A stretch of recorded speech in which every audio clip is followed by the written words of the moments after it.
We're reading Srimad Bhagavatam, and we're on Canto 11, chapter number 2, text number 31. This chapter is entitled Maharaj Muni meets with the 9 Yogendras.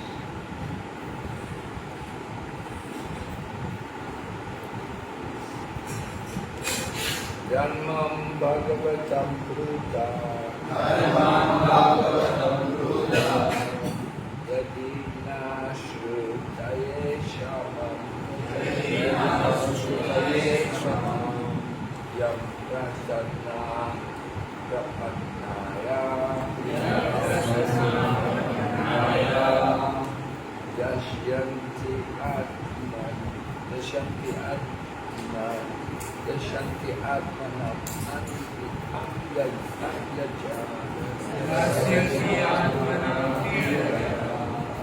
Dharmam Bhagavatam Ruta Dharmam Bhagavatam Ruta Yadina Shrutaye Shamam Yadina Shrutaye Shamam Ya Prasanna Prapanaya Ya Prasanna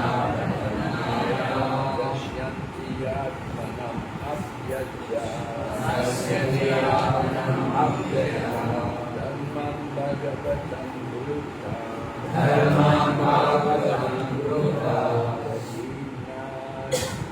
Shrutaye Shamam Yadina Shrutaye Shamam Yam Prasana Prapanaya Yam Prasana Prapanaya Yashyanti Atmanam Abhyaja Yashyanti Atmanam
Abhyaja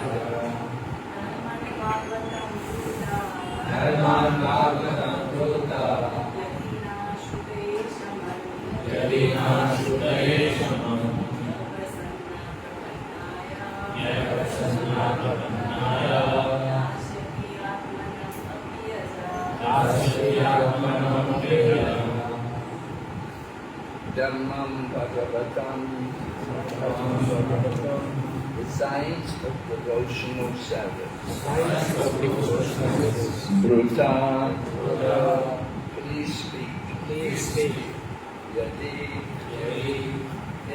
if, now, of us, Shrutaye, to hear properly.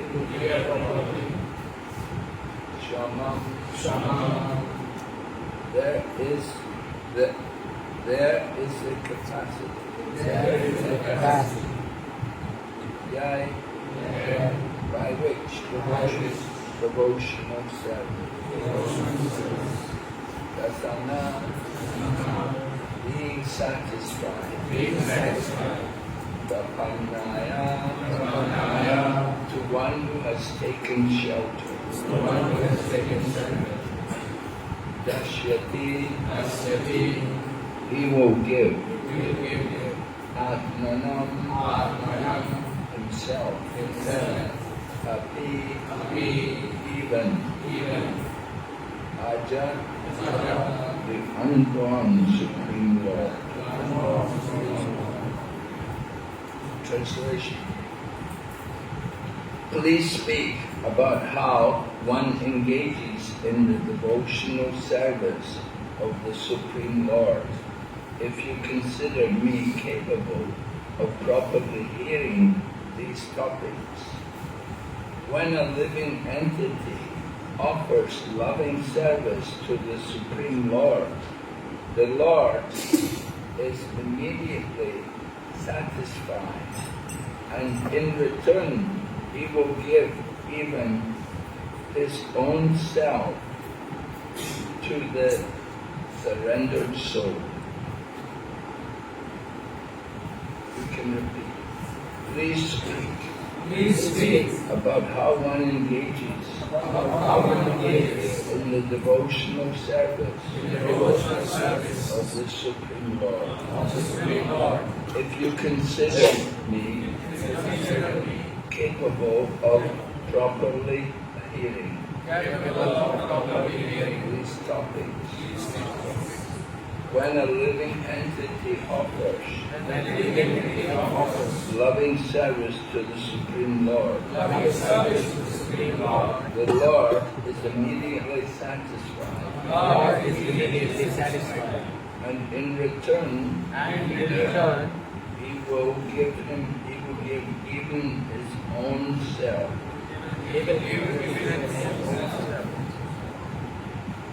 To the surrendered soul. Purport by Srila Prabhupada's disciples.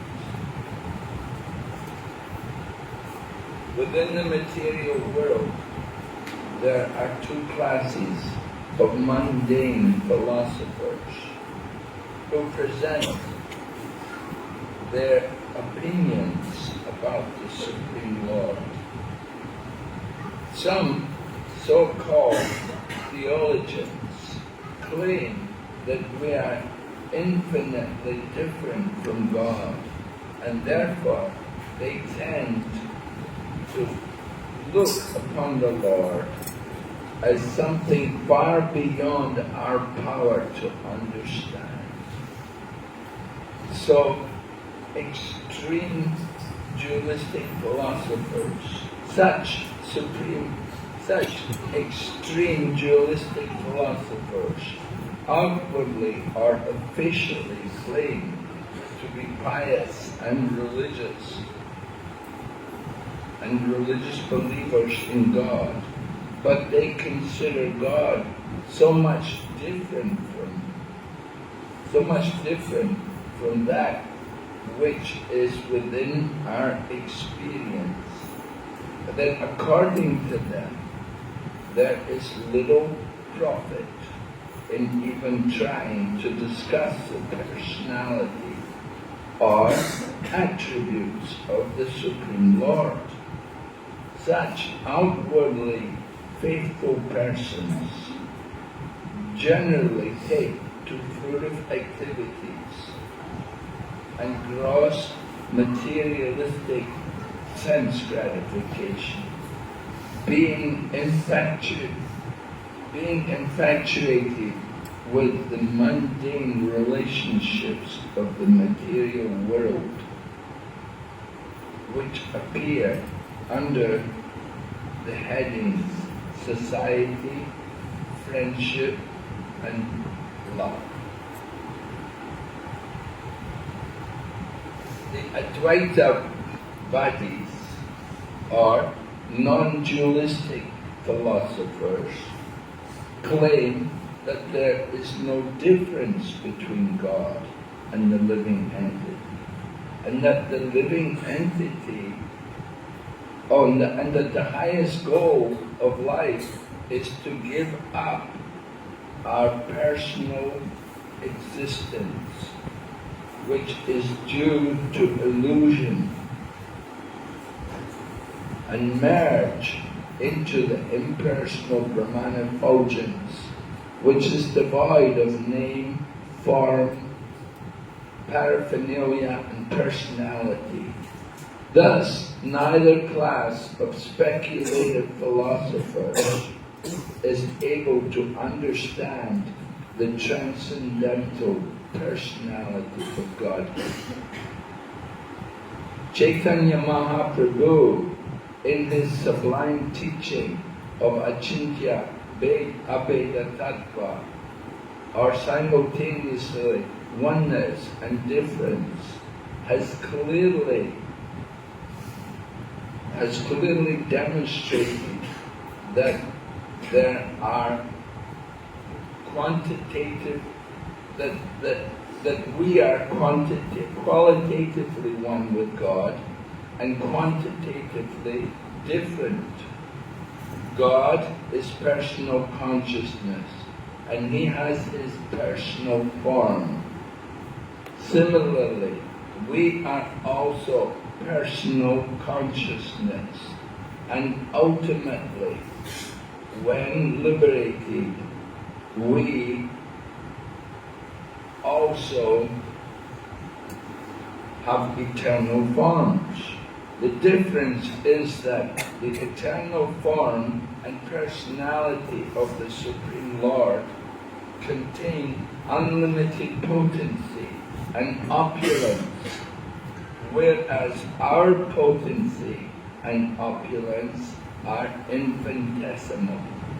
We are conscious of our personal body, whereas Lord Krishna, the Absolute Truth, is conscious of everyone's body, as stated in Bhagavad Gita. Kshetrajam chapimam vidhi sarva kshetreshu bharata.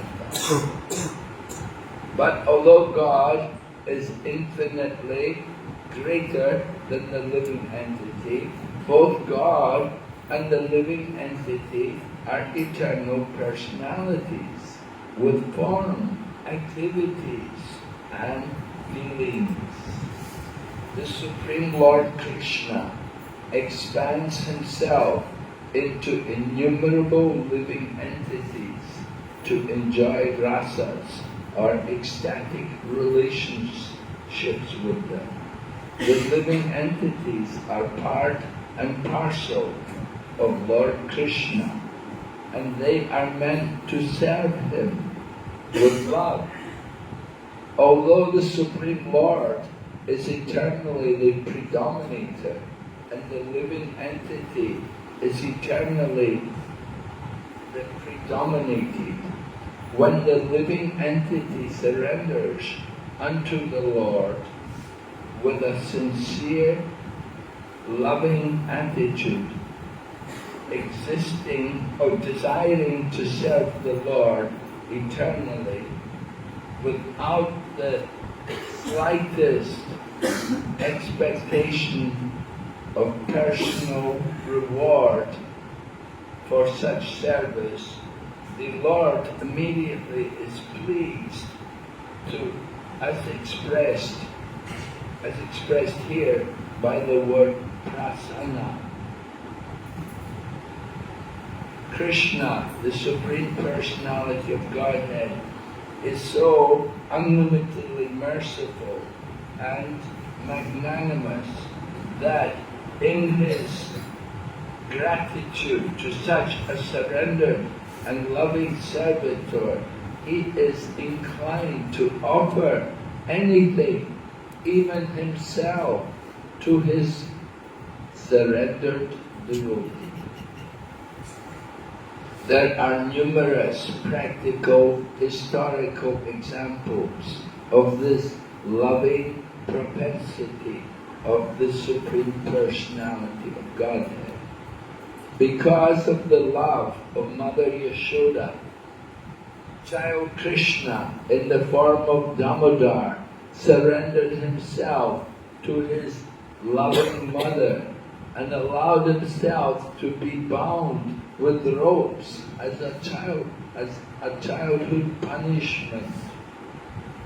Similarly, feeling indebted to the Pandavas for their intense love for him, Krishna, in his form as Partha Sarathi, happily agreed to drive the chariot of Arjuna in the battlefield of Kurukshetra.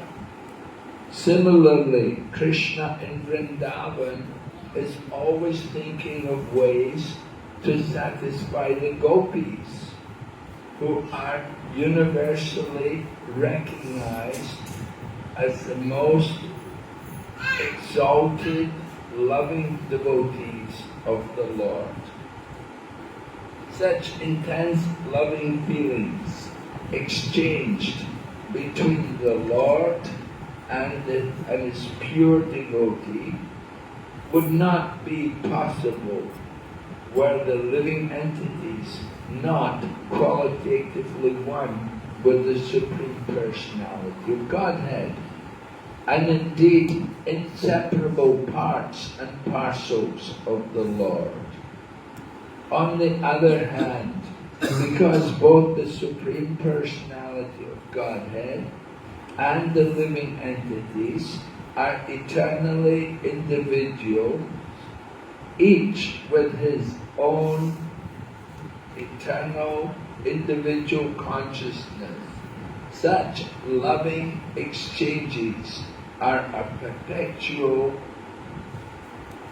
reality in the kingdom of God. In other words, absolute oneness with God and absolute difference from God are theoretical imaginations of different schools of speculative philosophy. The perfection of spiritual love, as described in this verse, is based on simultaneous oneness and difference. And this absolute reality was elaborately presented by Lord Krishna himself in his Brahminical incarnation as Chaitanya Mahaprabhu. The followers of Chaitanya Mahaprabhu have expounded this perfect doctrine in innumerable books, culminating in the teachings of His Divine Grace, A.C. Bhaktivedanta Swami Prabhupada, who has most perfectly presented the knowledge in a way that is understandable not only in India, but to all the people of the world. Our present insignificant attempt is to simply complete his translation and commentary on Srimad Bhagavatam, and we are constantly praying for his guidance so that this work can simply be completed exactly as he would have desired it, as he would have desired. If one can understand these teachings of Chaitanya Mahaprabhu as they are being presented in Western language, surely the Lord will be satisfied with such a sincere seeker of spiritual truth.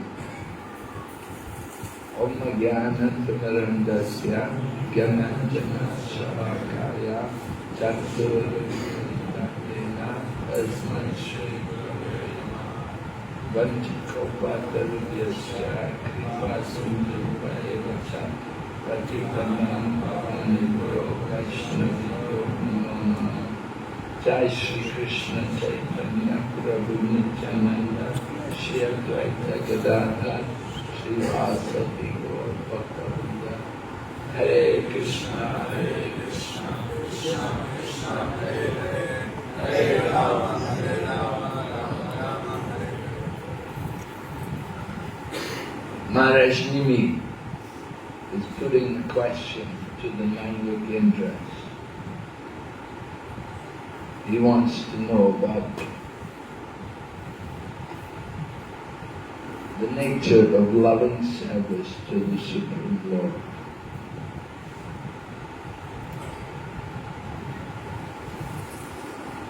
And you can see from the question, how he's worded it, that he already knows a lot. And he knows that the Lord can be satisfied by the service of the devotees.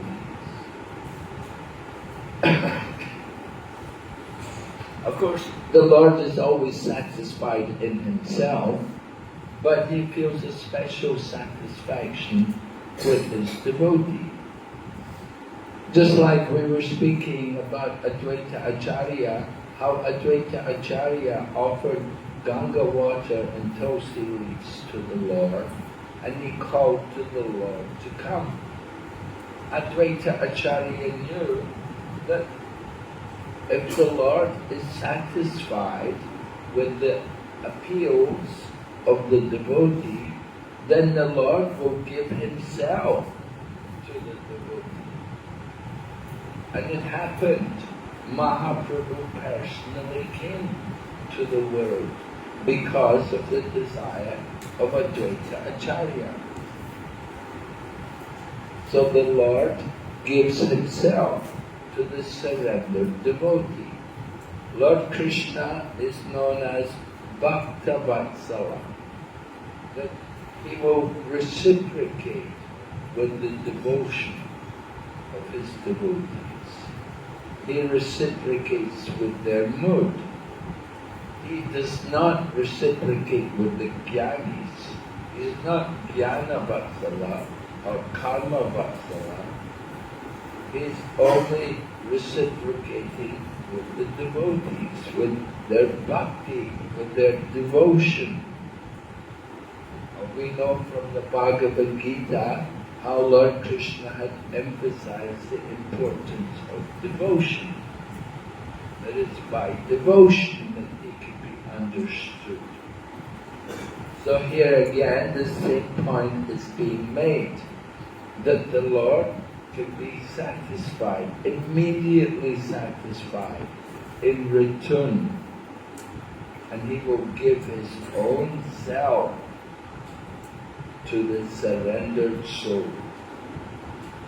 Krishna said, as you surrender, I will reward you accordingly. So if someone has fully surrendered, if they've surrendered purely, out of pure love, then the Lord will give himself. Surrender is not always based on pure love. Sometimes there are motivations to surrender.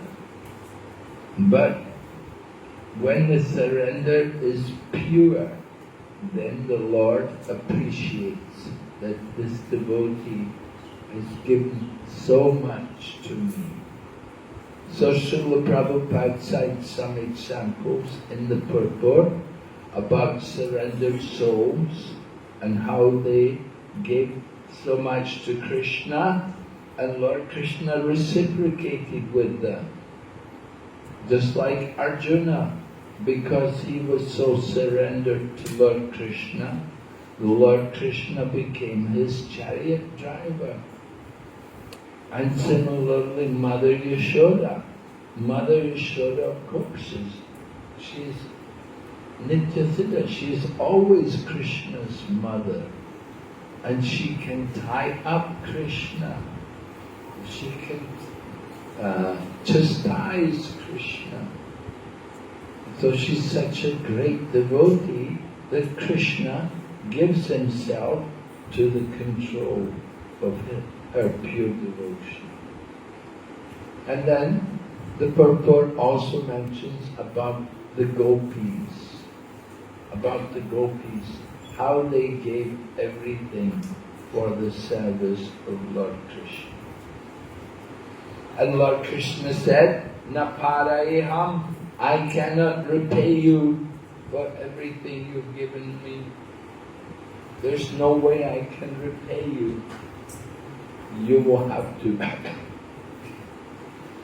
have to be satisfied in yourself." The Lord said, "Well, of course the Lord tries to give himself to the devotees. He tries to repay the debt to the gopis. He reciprocates with their pure love."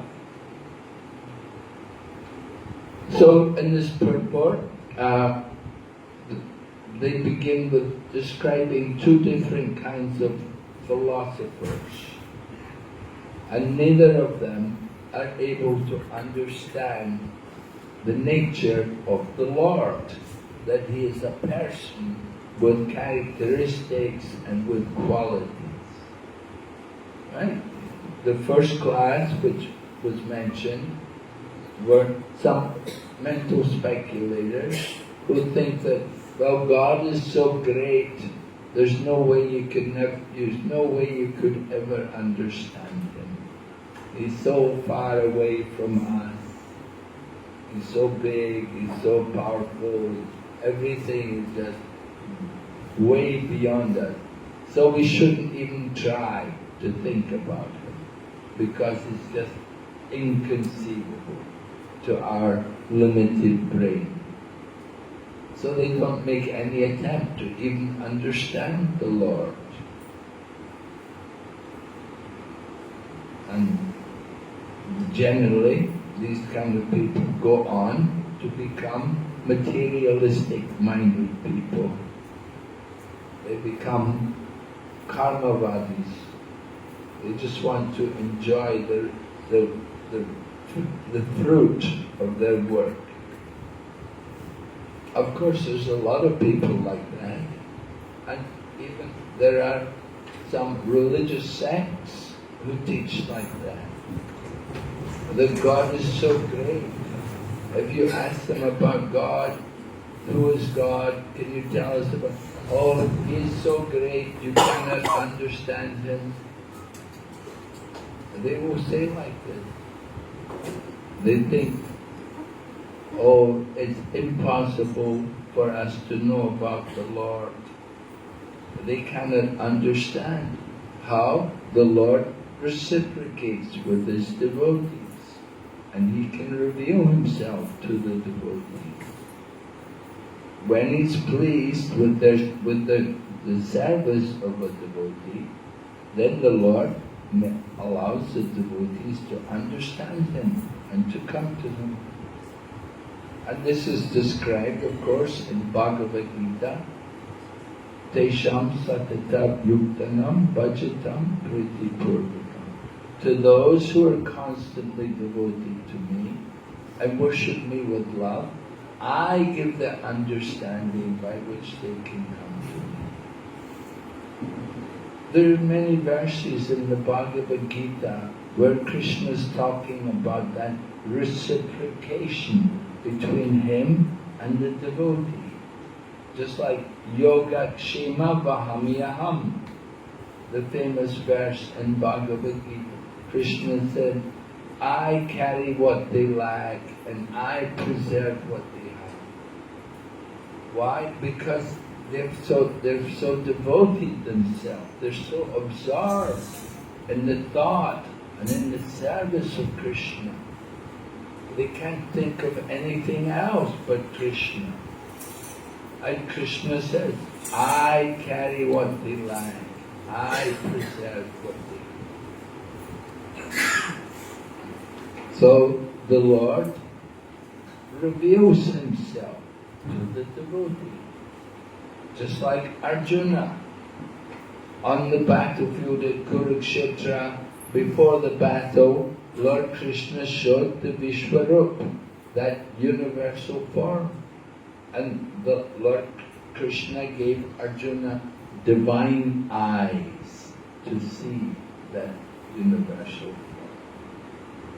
So it's possible that if the Lord feels we are qualified, He will reveal Himself to us. And we're so fortunate that we have so many scriptures all describing the glories of the Lord and His wonderful qualities and His form and His activities. So everything is revealed to us.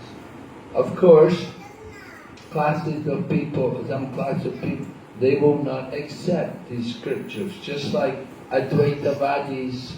Advaitavadis, they will only accept the Vedas. They will not accept Shruti. They will not accept Smriti, they will accept Shruti. Shruti meaning the 4 Vedas. But they won't accept Smriti. Smriti means Puranas, Bhagavad Gita, Mahabharata, these things. This is all in the category of Smriti. So, Advaitavadis, they don't accept. They don't accept. If you were talking to them and you're trying to explain to them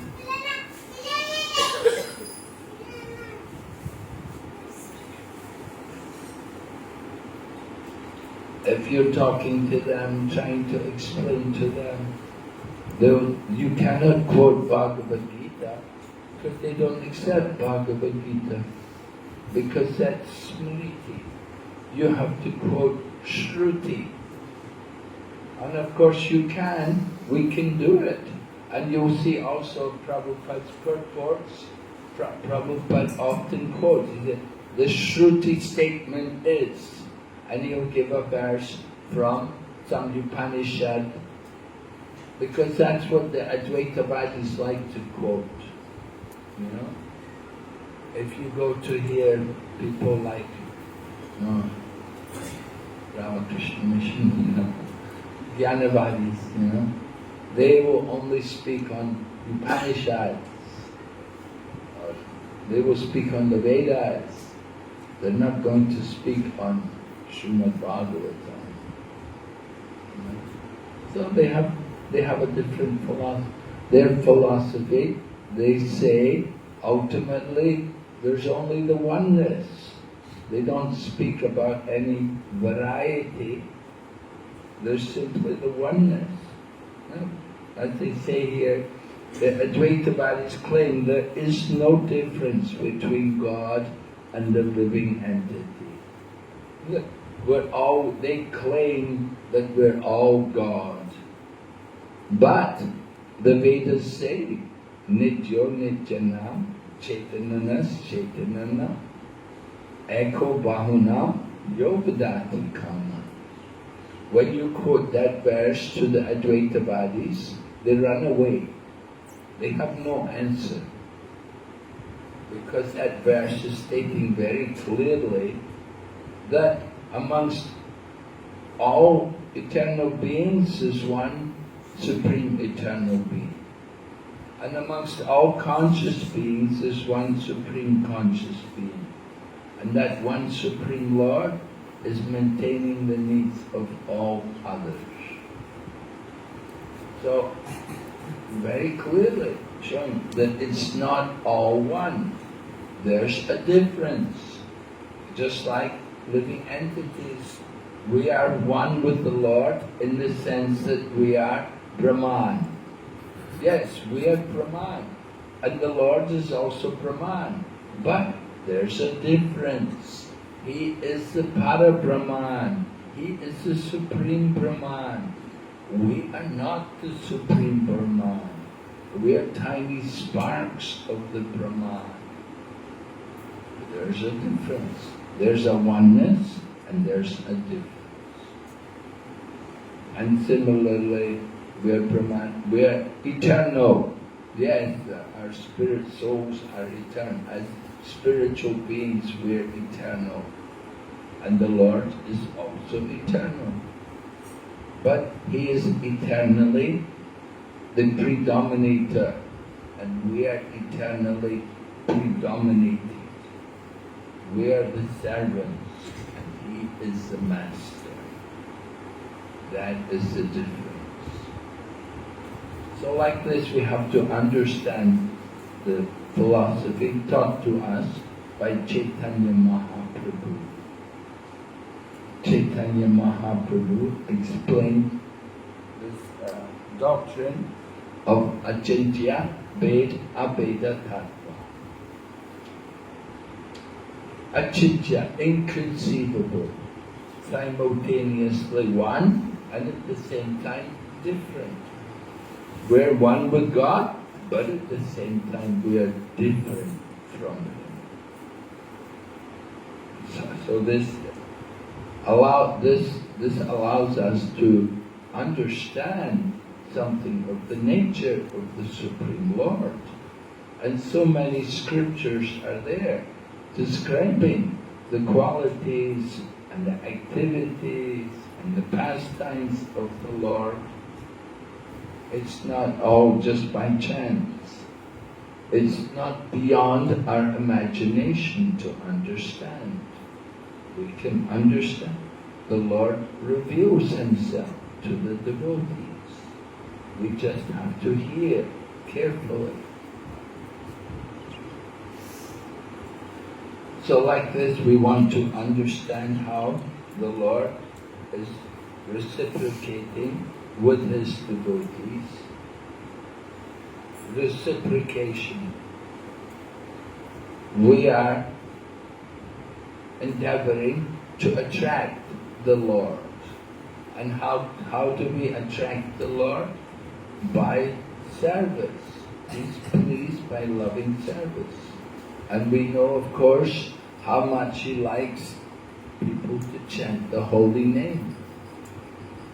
He said, Naham tishtani vaikunte yoginam hridayeshu va tatra tishtani narada yatra gayanti madbhakta. The Lord said, I am not in Vaikuntha, the spiritual world, and I am not in the hearts of the yogis meditating on me. But I am wherever my devotee is chanting my holy name. My devotee, like Narada, wherever is chanting my holy name, then that attracts the Lord. So the Lord is a person. He has feeling. If we say God is not a person, then it means that we are something He is not. We are persons and He's not a person. Then we're denying Him. We're minimizing the position of the Supreme Lord if He is impersonal. Because we are persons, we are made in the image of God. And He is the Supreme Person. We are tiny persons. Mame vamsa jiva loke, jiva bhuta sanatana. The living entities are all my parts and parcels eternally. So we have that connection to the Lord. We have some relationship to Him. We have to cultivate that relationship by Bhakti, the path of Bhakti, which is all about hearing and chanting and remembering these things. And if we engage wholeheartedly in these activities, then the Lord is attracted, He's obliged to that devotee. In 18th chapter of Bhagavad Gita, Lord Krishna said, one who surrenders to me, who gives up all religious activities, all religion which is materially motivated, if they surrender to me, then I will free them from all sinful reactions. And he said, do not fear. The Lord is giving reassurance that I will free you from all sinful reactions. Do not fear. So this is again the reciprocation of the Lord with the loving service of the devotee. But he wants complete surrender, complete service. It cannot be mixed, right? Mishra Bhakti, that is mixed devotion. Oh, some devotion is there, but some desires are also there. Material desires. That's not the way. We want pure devotion. Mahaprabhu wants to teach about pure devotion. And Rupa Goswami defined it for us. And there's a couple of verses, of course. Sarvapadi vinirmuktam tat paradvena nirmalam rishikesha rishikena sevanam bhakti apucha. One who gives up all upadis, designations, upadis, these designations, this is the bondage of the material world. We designate ourselves. I am sannyasi, right? My ganda. Like that, we designate ourselves. I am wife, and they put on a ring on the finger and the lady will say, I am the wife. And like that, we have many designations in the material world. So we have to give up these designations. Lord Krishna wants us to simply understand our designation as a servant of Krishna. Sarvapadi vinirmuktam tat paradvena nirmalam. Right? You give up all kinds of desires and attachments to the material world, and we simply engage. Rishikesha rishikena sevana, engaging our senses in the service of Krishna. That is pure devotion. And when Krishna sees that pure devotion, Krishna reciprocates. He gives himself to the devotee. He comes himself. Just like when Draupadi when they were trying to disrobe Draupadi, the Kauravas, they took the Pandavas to end a game of dice, and they cheated the Pandavas, and then they got the Pandavas to wager Draupadi, and when they took Draupadi, that now she is ours, and they dragged her, and she was in a contaminated period at that time, but they dragged her out, and they tried to disrobe her. And the Pandavas were her husbands, but they could not do anything. Maharaj Yudhisthira would not allow them to do anything. They could not go to Draupadi to help her. So she just had only Lord Krishna there. No other shelter but Lord Krishna. And she took full and initially she was fighting and trying to keep the sari on. And she was fighting. But finally she realized, just let me take shelter of Krishna. And she let go, and she put her hands up in the air and she called out, hey Govinda. And the Lord came as her unlimited sari. The Lord reciprocated. He gave himself to protect the chastity of his devotee in the most wonderful way. So Lord Krishna is like that. He is never ungrateful to any service which we do for him. And you do just a little service.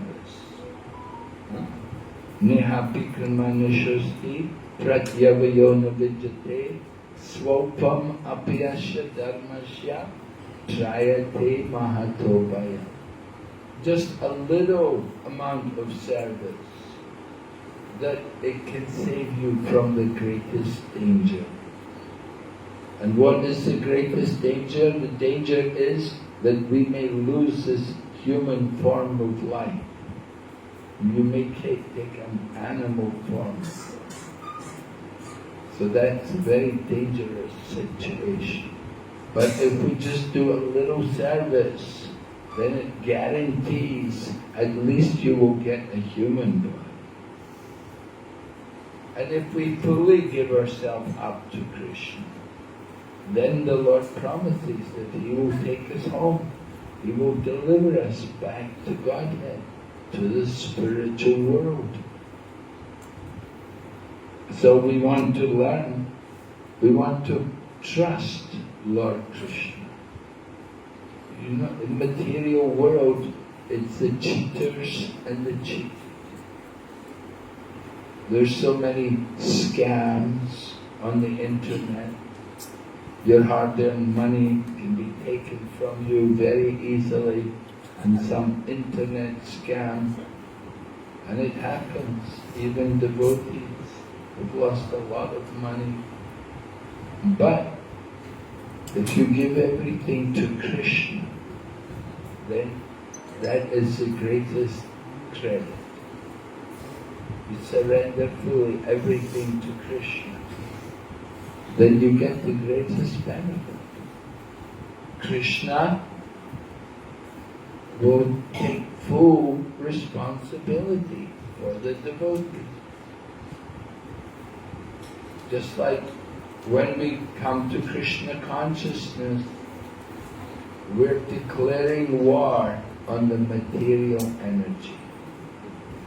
And we're leaving behind the material world. Maybe you're giving up a job, maybe you're giving up even mother and father, a home, family connection. You're giving it up to come to Krishna consciousness. But Krishna takes note that this devotee, they've given everything for my service. They didn't come for their own sense gratification, but they came simply to serve me. So Lord Krishna appreciates that, and He will reciprocate with the devotee. He will take care of them. He said, I carry what you lack, and I maintain what you have. So we're never the loser by coming to Krishna, by surrendering to Krishna. It is simply foolishness to think that, oh, why should I give to Krishna? No, it's the proper thing to do, to give everything to Krishna. And Krishna, being pleased by that, He gives Himself to the devotee. Krishna comes, and He is the deliverer from birth and death. That is the greatest repayment, that the Lord comes and He picks us up out of the ocean of material existence and takes us back to God. So, this is the mood. A devotee, of course, he's not saying, oh Krishna, you have to save me. Gajendra, he had that mood, but later on Gajendra regretted that. Gajendra was in distress, and he prayed to the Lord to save him. And the Lord did. But after he saved Gajendra, Gajendra was not happy. Rather, Gajendra said, "You killed the crocodile, you should have killed me. It would have been better if you killed me rather than the crocodile." But Gajendra said, "I'm in this elephant body. You should have killed me. Let me get out. Let me get free from this body." The crocodile got free of his body by the grace of the Lord, and the crocodile, of course, was more fortunate because he had taken shelter of the foot of a devotee. Gajendra was a devotee and the crocodile was holding his foot. So because he'd taken shelter of one of the lotus feet of a devotee, so the Lord delivered him. But Gajendra had to stay longer in his elephant body. So we want to understand how the Lord deals, how He reciprocates. As you surrender, I reward everyone accordingly. You think of Krishna 10 minutes a day, Krishna may think of you 12 minutes a day. We have to endeavor to think more of Krishna. For one who always remembers me, I'm easy to obtain because of his constant engagement in devotional service. If we're always remembering Krishna, then we will always be engaged in some service, chanting the holy name, making flower garlands, cooking, doing some kind of service for Krishna. So this is the message from the verse today, that we want to keep ourselves fully engaged in the service of Lord Krishna. And in that way, Lord Krishna will reciprocate. He will reveal everything. And He will take us out of this world of birth and death. Okay, are there any questions? Yes?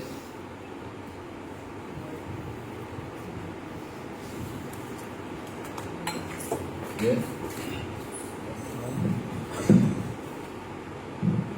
Thank you for the class, Maharaj. Many times I heard in the class that as we surrender, Krishna awards accordingly. So, and Krishna is so grateful to our surrender that he is ready to give himself even. But we hear so many principles like I am not this body, Krishna is the only enjoyer, but it remains on a surface level or it remains artificial. When it does not go to the core of our heart. In the core of our heart, we still feel that yes, we have this body only, we have to enjoy like that. We cannot give it up. So how can we increase this degree of surrender? How can we actually from the core of our heart we can accept these instructions which is coming from Krishna and Guru and Sadhu? Well, you could start by shaving your head.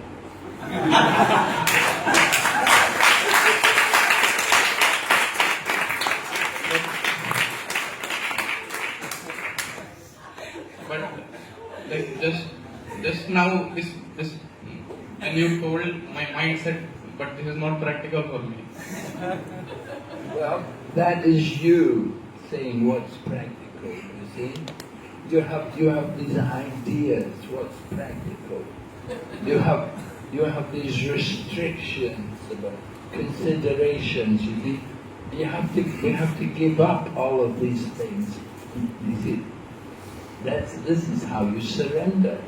You have to do these kind of things. And you don't question, oh, this is not practical, that's not practical. People will say, oh, shaving my head, no, it's not practical. Oh, wearing dhoti, it's not practical. Oh, putting on tilak, it's not practical. But somebody else said, they do all these things. They do it and they make it better by doing it. Just by doing it. It's not such a big thing. Once you do it, initially you think, not practical, we have all these doubts. But once you do it, you'll realize that actually this is how we can come closer to Krishna, by doing these things. Because we do get very attached. We're very attached to the hair. We're very attached to the body, the skin. One day that hair of yours is going to go all grey and will drop out, So you're attached to it just now as a young man. You think all the young ladies, they won't like shaved head. But you give up, you make some sacrifice for Krishna. Then Krishna takes note. This person's made a sacrifice, did this for me. He did it for my pleasure. Krishna takes note of these things and starts to help. He wants us to come to Him. Krishna wants us back to Godhead. He's sending Prabhupada and devotees here to deliver us. He comes himself and speaks Bhagavad Gita. He's trying to help us all to get out of this material bondage. But we're saying, well, it's not practical. You have so many reservations. It's just another reservation, an attachment. We have to just surrender. It means giving up all of these kind of considerations. What is practical and what is not practical. Yeah, okay. You have to understand, that one day you're going to have to surrender. Whether you like it or not, one day you're going to have to surrender. Krishna comes as death, take away everything. So it's better that you've already surrendered rather than you're forced to surrender. It's better that you surrender voluntary.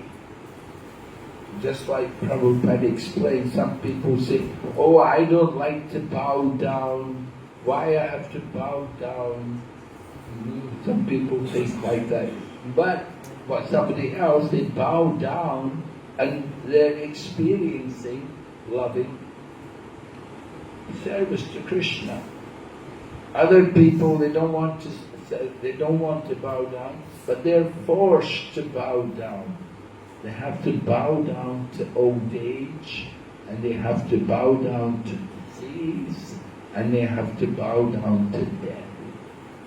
So gradually, everybody has to bow down.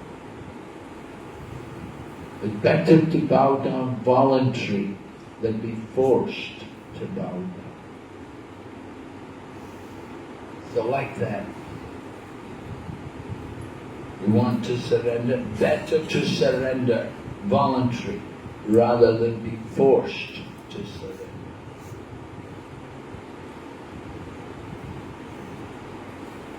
But one day you will have to surrender. You have to surrender the material body. It's temporary. You have to give it up.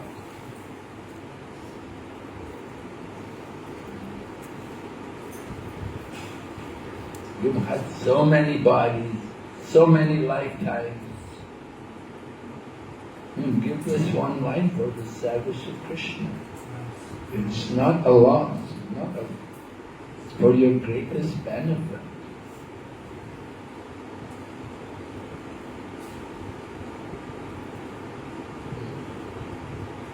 Okay? Some other question? Yes?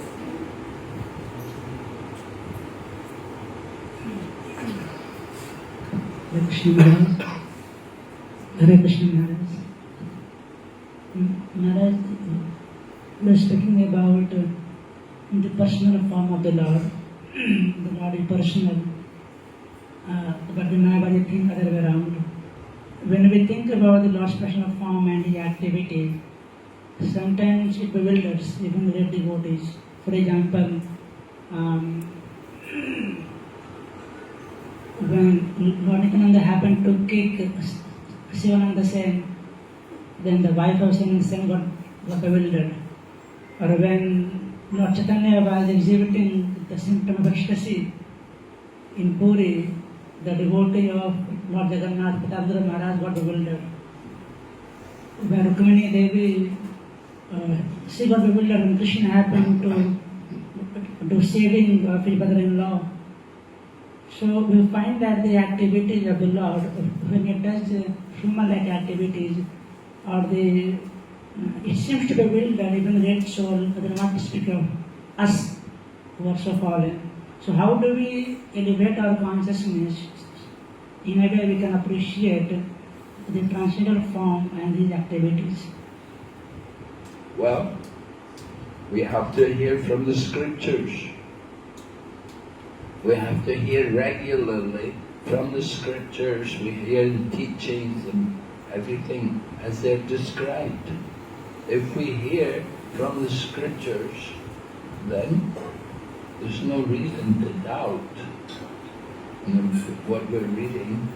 That we accept the authority of the Shastra. We're not like the monists who only accept Shruti. Rather, Shruti, Smriti, Puranadi, Pancharatriki Vidintinam, Aikantiki Hurabhakya, Upadayaiva Kaupade. That we accept all the different scriptures, and if we follow something without scriptural reference, then it's simply a disturbance to society. But we're accepting not just only Shruti, but we also accept the Smriti and the Pancharatras, the Pancharatriki, all the different Shastras, the authorized scriptures. So we read about the form of the Lord there. And we see in the temple the Lord's form as it has appeared in the deity form. The Lord incarnates in the deity form. So it's not just something we're hearing about in the scriptures, but we can actually see every day the form of the Lord. That He's here for us to see. So we can understand definitely that the form of the Lord is not illusory. And then different behavior, different activities done by great devotees, that they have to be understood again by scriptures. Just like Srivas Pandit had gone to Devananda Pandit and he felt some ecstasy in hearing the Srimad Bhagavatam. And the students there could not understand that this is Baba. And they thought he's just a disturbance. And they dragged him out. So Mahaprabhu blamed them. That they should have been educated to understand what is the nature of transcendental love. Bhava is the ecstatic emotion experienced due to the pure love of the devotee. But Devananda Pandit had not understood this, and his students also could not understand. So Mahaprabhu chastised them. Said, you're not understanding Srimad Bhagavatam. The whole Srimad Bhagavatam is about bhava, about developing that ecstasy, that mood of loving service to the Lord. And when somebody displays the Baba, you manhandle them, you drag them out the temple. So this is very wrong. So we have to recognize these things. We have to recognize, and the scriptures are there to help us understand these things.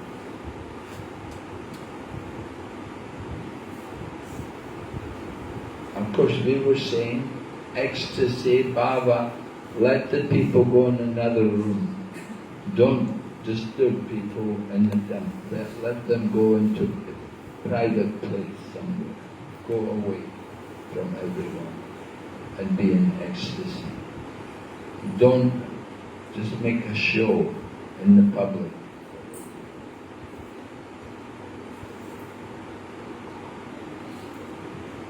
Okay. Yes, Prabhu had some question.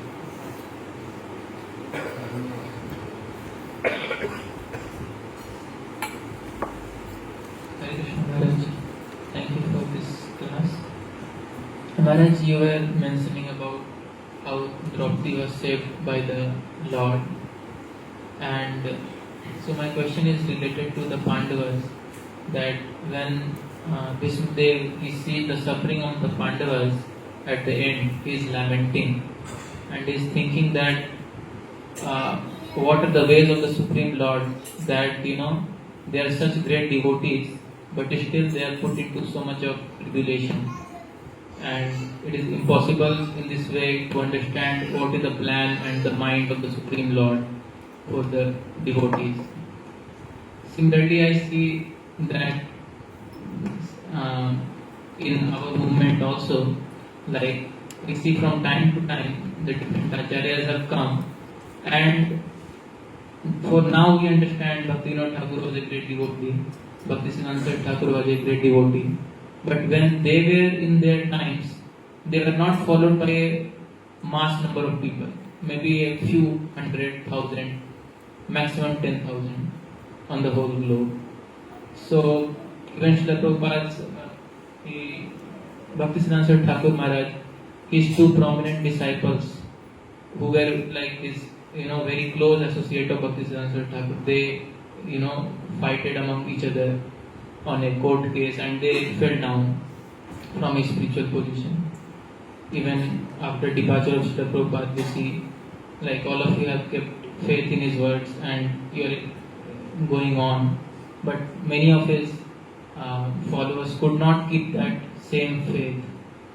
Similarly, down the line, now in our present days also, we see that there are many types of devotional sentiments that have risen up, and not all of them are according to what is aligned with the desire and the books of Srila Prabhupada. So how do you see this, that Lord is sending, trying to deliver the souls, but is keeping the bar of Maya so high that people are not able to understand the right path? Well, like I said, you have to follow Shastra. Whatever you're doing, you have to support it with evidence from the Shastra. Where some people come to Krishna consciousness, and of course people also leave. They don't always continue, and they go off, and maybe they go some other path, or maybe they make their own independent attempts to cultivate Krishna consciousness. Srila Prabhupada didn't mind that. He understood these things, but he wanted that they should accept the philosophy, even if they go outside of Krishna consciousness. If they keep the philosophy, they follow the principles, they chant the holy, he doesn't mind. Not everybody has to stay within the ISKCON society. It's up to every individual. If they're not comfortable in the society, then they can go out and they can make their own little temple and have their own programs. Nothing wrong. Of course, then you'll realize how difficult it is. When you try to do things on your own, then you'll realize it's really not an easy thing. But still, people want to do that. They have free will. We cannot force people. So there will be these things happening in the course of time. Deviations arise also, different deviations in the sampradaya. There's so many, I think 13 different types of apa sampradaya.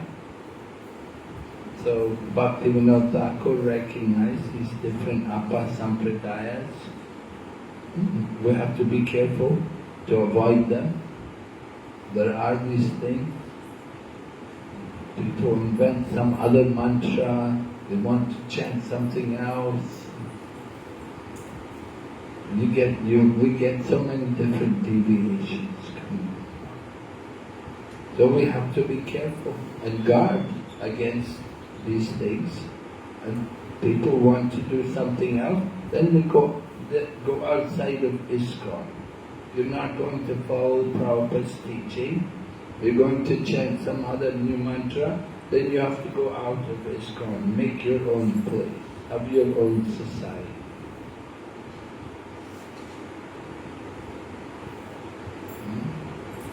We cannot force everyone, but you have to stay in ISKCON. You can go out. If you cannot follow, you cannot work cooperatively, then go out and do your own thing.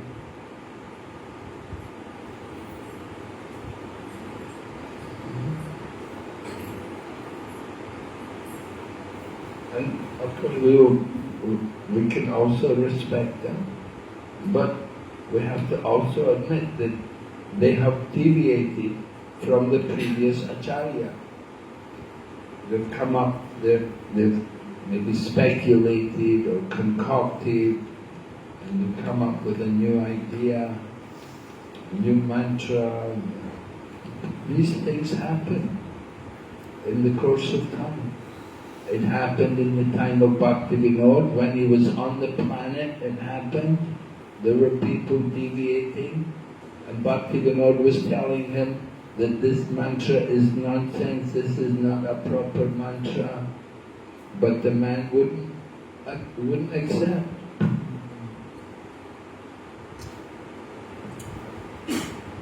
What can be done? We try. Okay, any other question? Yes, Prabhu?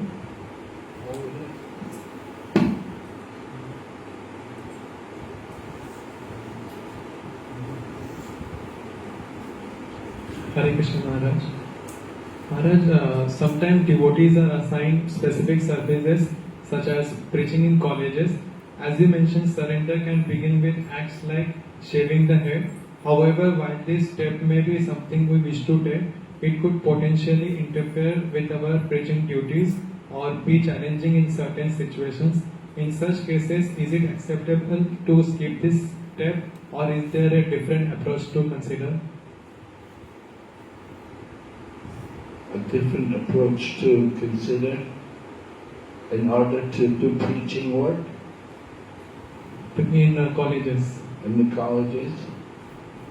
What, you're saying things like shaving the head and so on? Yes, Maharaj. They're not really necessary? And maybe you need to read the question again. Let me hear it again. Like, if we shave our head, then in college, preaching in college might get impact. So it is advised that we should not shave our head. So what we can do in this step? Well, a lot of people have shaved heads these days. It's not just devotees, there are many people with shaved heads. But But when we are preaching in college with shaven head, so students might feel that if we follow their path, our path, then we'll have to shave our head also. So they will try to avoid our path. Well, if they're thinking like that, then they're not very good candidates for devotion.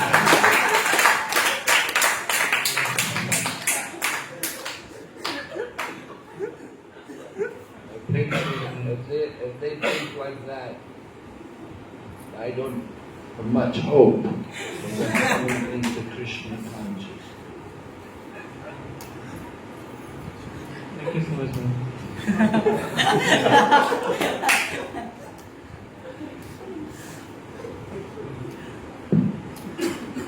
College preaching. Yeah, we do want to preach in the colleges. We do want to preach to the educated people. Prabhupada encouraged that. He said people who are educated, then it's good when they come to Krishna consciousness. But, you know, we don't have a requirement on these things. We don't say, oh no, you have to do this. But if you say, you know, I want to surrender, I'm trying to surrender, then we're keeping so many attachments which are stopping us from surrender. So sometimes it happens like that. We do get attached to the bodily concept of life. You know, we have to be careful. Try to give up that bodily concept of life. You're teaching people you're not the body, and you're worried about shaving the head. It's contradictory. If we're not the body, we don't care if we have hair or not. It's not a big deal. We want people to be detached from the bodily consciousness. That bodily consciousness, that is the cause of our problem. That we're so attached to the body. So, we try to show an example to people. That's why we wear dhotis and we wear these clothes like that. We're showing people that we're practicing some kind of renunciation. Of course, you may say, well, I have a job, my girlfriend doesn't like it, my girlfriend wants me to have some hair. These kind of things are there.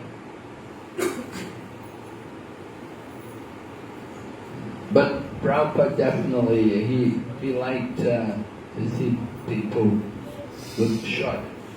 If they have hair, they should be short hair. We didn't like long hair, you know, short hair. All right. They have to be neat. And if you're serious, if you really do it, you know, it's not a big deal.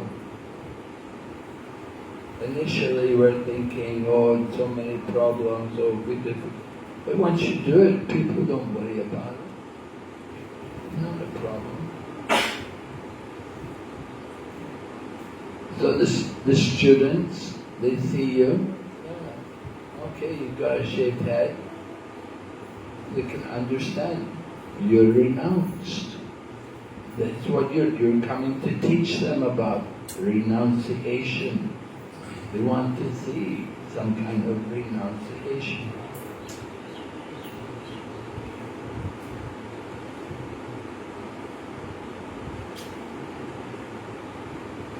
But all the students come and you have long hair, you know, short, down to the shoulders. No, it's not very good. It's you know, we get our strength by cutting the hair, by shaving the head. The Mayavadis, they get their strength by having long hair. The Tantric yogis, they will have long hair. But devotees, we like to have shaved head, short hair. So dealing with students, I don't think it's a problem. Acharya Ratna Prabhu was telling me, he said, in the USA, he said, you can go on the campus in dhoti and kirta, and you can go there and you can distribute books around the campus. And it helps to have a shaved head. You want to have these things because then people will be a bit more curious to know what's going on. What are you doing?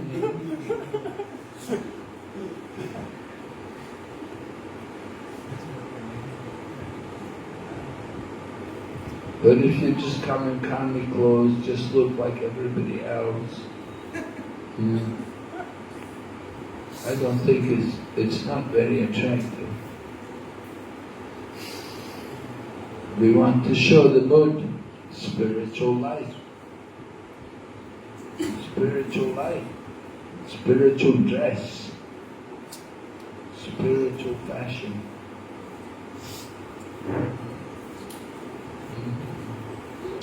Okay.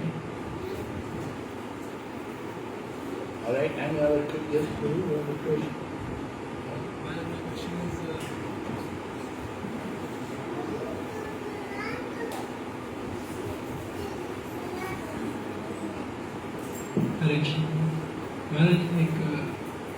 when we practice devotional service, and sometimes it's very difficult to deal with the mind. The mind having so many anarthas for so many lifetimes.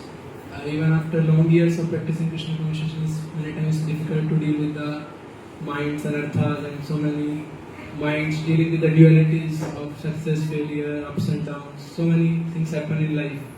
So how to make sure that our mind is fixed on Krishna, and how to make sure that we take right decisions, because due to mind's vasanas, old vasanas, the mind sometimes overcomes even spiritual intelligence. And as Krishna said in Bhagavad Gita, so how to rise above the mind's cheating, mind's vasanas and all other things. Well, just by chanting Hare Krishna, this is the power of the holy name. Allow to call out the holy name and you can transcend the mind. It's not a big problem. You just call out to Krishna and the holy name is there to deliver us from the mind.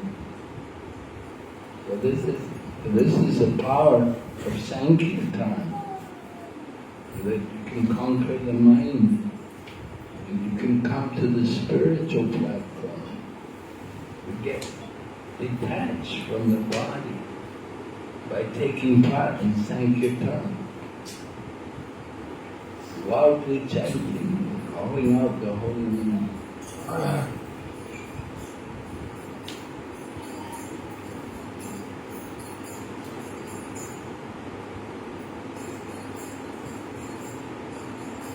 There's a devotee from Delhi, Kratu Prabhu.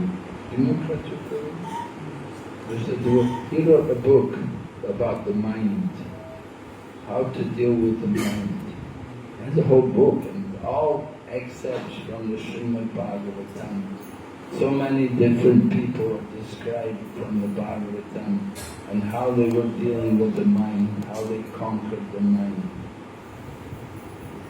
So concentration of the mind by chanting the holy name, by just like the Brahmana from Avanti Desh, he took shelter of the super soul. He had a mantra, chanting a mantra, he take shelter of the super soul.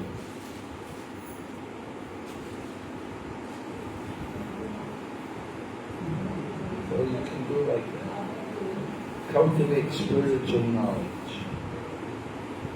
Spiritual knowledge can help you conquer the mind. The more we read Prabhupada's books, will take us up from the mental platform. Because you're hearing from spiritual authority, you're reading the Shastra, so you get perfect knowledge there.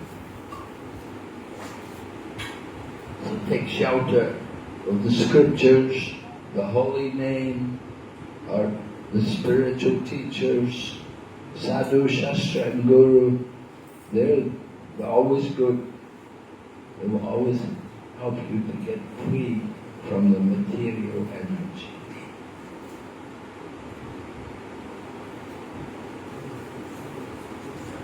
Okay, I think we have to stop here today. Thank you very much. Hare Krishna.